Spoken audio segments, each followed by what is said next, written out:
It is just too perfect of habitat for a big buck not to go in there with a hot doe. So you're noticing fewer deer on your properties.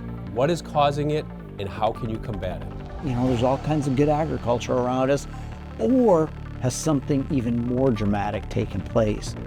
There are three things that can cause you to see fewer deer year after year. Number one, disease. Number two, overharvest. And number three, predation. Not necessarily in that order.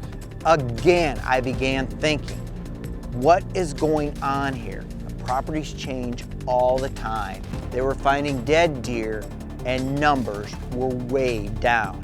What was I gonna do next? So what can you do to combat the reality of a low deer density if you get into that situation? Go big or go home. This is Deer and Deer Hunting TV.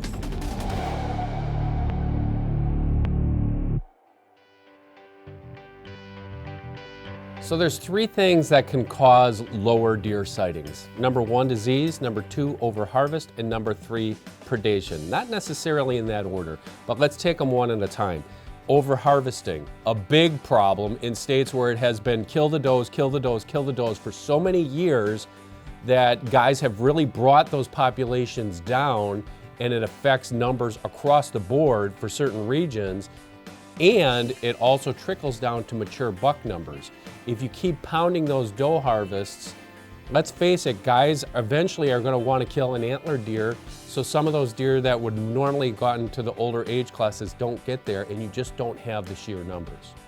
The whitetail species is fascinating, but it's also complicated. When it comes to breeding, we often think of the oldest, most mature buck is doing all of the breeding, and he basically has all these does to himself. We know that's not true.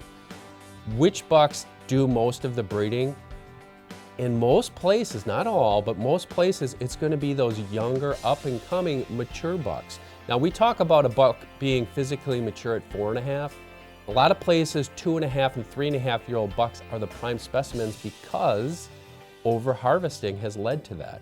So basically, you'll have a herd where if you're seeing a 2.5, 3.5-year-old buck in a lot of places, you're looking at a 120 to 130-inch buck, he might be doing most of the breeding.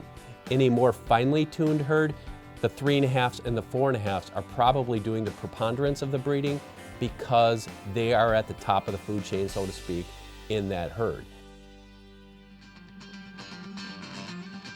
Nebraska is one of my favorite states. And why is that? Well, it reminds me of where I grew up. Well, just next door in South Dakota. I love the Great Plains hunting scenario. It just fits the way I hunt whitetails. Now, this property is one that I'm very, very familiar with. I probably hunted on this property, at least a half a dozen times or more, over a dozen years or more. So, over a decade of experience on this property, I know it pretty well. I know what it can produce, I know where the deer move, and I have high expectations. So Seth from Hornady, he reached out to me and he said, Mark, what stand would you like to sit? And I said, you know, one I've never sat, all the years I've hunted here, is an elevated blind out in the Conservation Reserve Program pasture. Tall grass, blind in the middle, you can see all kinds of perimeter timber, and that tall grass sucks deer in.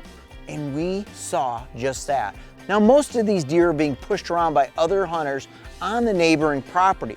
The one thing I didn't really see, mature bucks. I saw maybe 20 to 25 different deer that opening morning, a good amount of activity. I felt good after that first morning sit. Deer here, deer there, saw a lot of deer. So what was I thinking? Well, if we didn't see a big buck in this corner of the farm, let's move to the west side, the far side. Check that out. We were on the east side in good habitat. The west side has just as good a habitat, and that's what I decided to do for my evening sit. Deer and Deer Hunting TV is brought to you by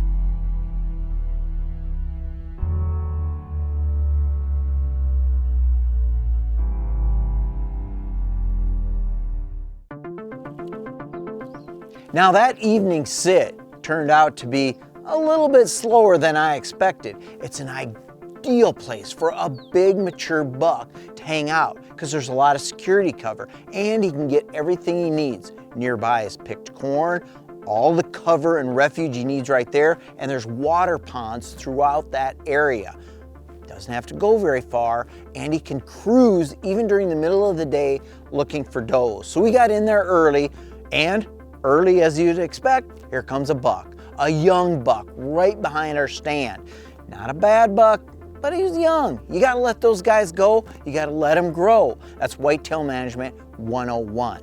Now over the course of the next several hours, we saw several does and fawns, but the real shocker that evening, we saw a lot of coyotes. Is the lockdown starting? I mean, are these deer, they're gonna be moving, but are they transitioning to little hidey holes, their little love nests as the does start coming to estrus? Or we've seen a bleep load of coyotes. I mean, lots of coyotes. And I'm starting to think maybe that they're having an effect on this, at least this corner of the property, that maybe the deer don't like having that many coyotes around. Coyotes prey on deer, but they pester them too, even when they're not preying on them. So I've got to make some decisions for the afternoon. We're going to stick it out in this corner. We're going to go to the other side of the farm, maybe try another a new stand and get a whole new perspective. And the temperatures, yeah, they're coming up too. Got a lot in play here on this hunt, and see. On the other hand, predation, predators. You have wolves, you have coyotes, you have bobcats, you have mountain lions. This is a prime example of a place where you've hunted many, many years. Mark has hunted this property for season after season after season, and he has seen it progress from a great property with a lot of deer to the current situation, still a great property, but not as many deer.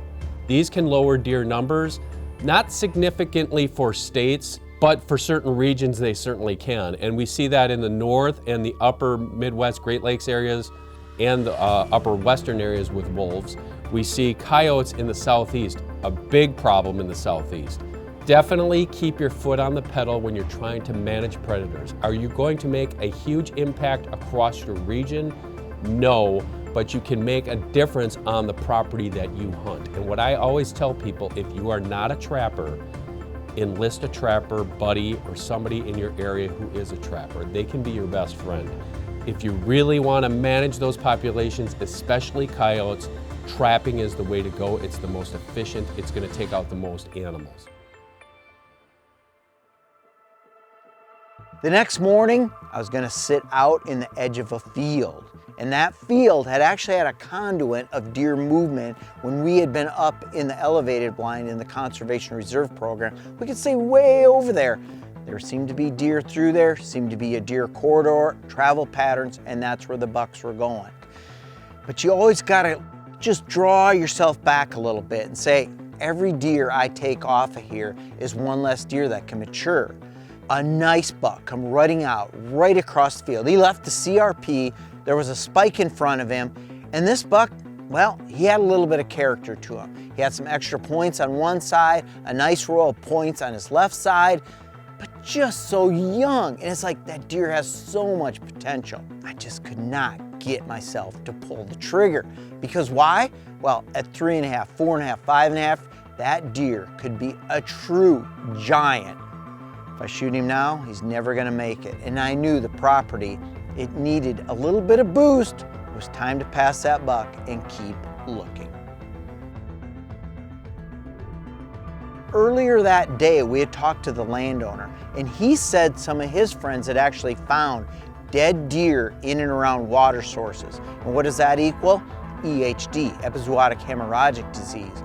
So I began thinking that there was a localized outbreak here of EHD, and that happens all too common. It's not uncommon at all for little localized outbreaks. They were finding dead deer and numbers were way down. I really had to do some thinking. What was I gonna do next? So what can you do to combat the reality of a low deer density? Disease, nothing you can do about that, and mostly in today's landscape, we're not talking about chronic wasting disease. In fact, there hasn't really been any studies that have shown that chronic wasting disease has lowered deer numbers in a specific region.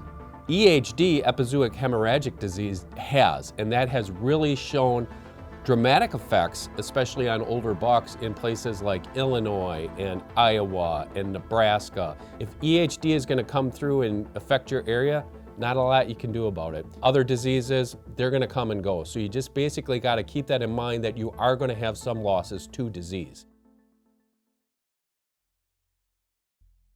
The last day hit us, and my decision was to go back to where I'd sat the night before. Felt good, the wind was going to be right, and sure enough, in the dark, way before shooting light, a buck shows up.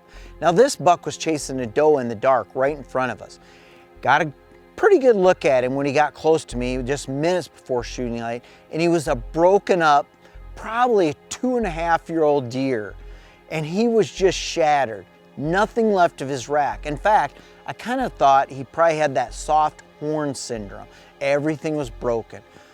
I didn't really have a choice to pass him because it was before shooting light, but if he come back, I already knew what he was. I decided that I wasn't going to shoot that deer either. So going into the last afternoon, kind of chalked it up. Hey, if I see a big buck, that's it. I'm going to go big or go home. That's kind of been my philosophy on most hunts, whether I'm in the mountains for elk, whitetails on the river bottom, go big or go home.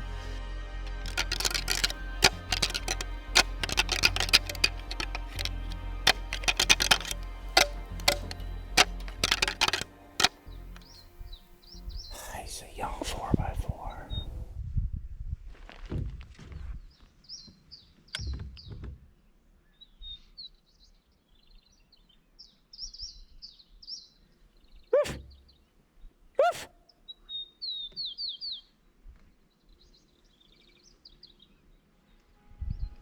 He's too young.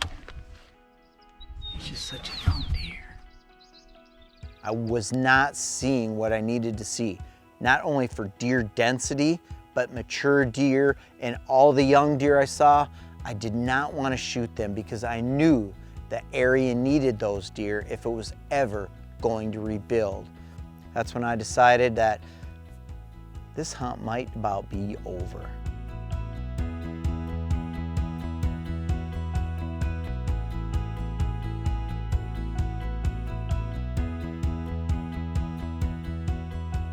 There's only so much you can do on a hunt like this. When deer densities are low, buck numbers, mature buck numbers especially, are almost non-existent. You know, try every strategy. I went from every corner of the property to put this analysis together that there just weren't many deer here. Now, as you hunt your property, your friends' properties, your family property over the years, you're gonna see this. Properties transform. The takeaway there is you see this everywhere. I see this on every property I hunt. And it's not necessarily what you're doing to it. Yes, we can manage it, we can log it, we can manage for invasive species, plant food plots, do everything in our power to make that property better. But what's going on in the neighbor's situation, that changes how your property's gonna be as far as how many deer are gonna be there and how it's gonna hunt. And also what's going on in your region. If you have disease or predator population increases, that's going to affect things. So that's a prime example of keeping your eye on the roadmap. So if you get a consortium of your neighbors and just agree that we're not seeing as many deer as we have in the past years, you've got to lay off of those deer harvests, especially in states that have higher hunter populations. Few of you may have a property where it does stay pretty steady over the years, but most of us, we're gonna be affected by disease, winter kill, hunting pressure, factors you may not even understand. That's whitetail hunting. That's Mother Nature. And then you're gonna see it doesn't take long for a whitetail herd to rebound. It's gonna take 2 or 3 years. You're gonna be back up there to where you're seeing more deer, you're having more fun, you're putting more venison in your freezer, and then you can start taking control of what you harvest and what you don't. And that's why I appreciate every hunting season, because it brings something new to the table. Deer and Deer Hunting TV is brought to you by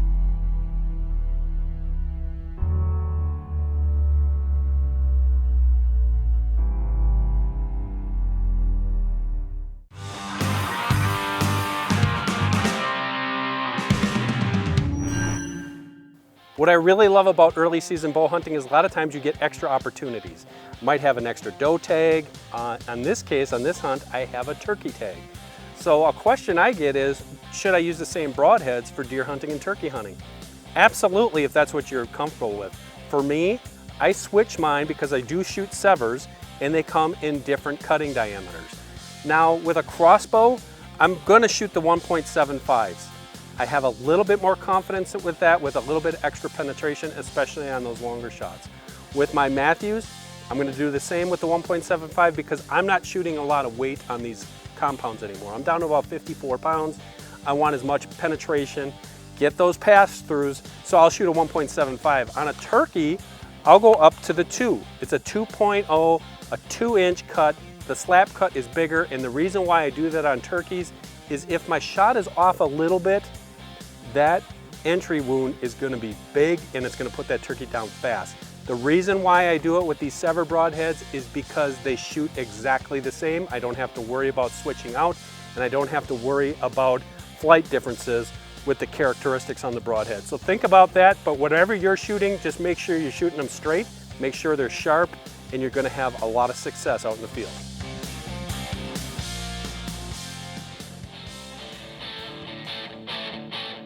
Have you ever had trouble putting a mock scrape where you actually wanted it? Maybe there were no trees around. Maybe the trees were just too big, too mature. Well, Wildlife Research Center, they've come to the rescue. They have created the Active Branch Mock Scrape Kit. It all revolves around this one unit that you can either screw into a post or strap to the tree of your choosing. And then these two holders right here, you can insert the branches you want. Maybe it's the branch you already know deer like to use off a certain species of tree.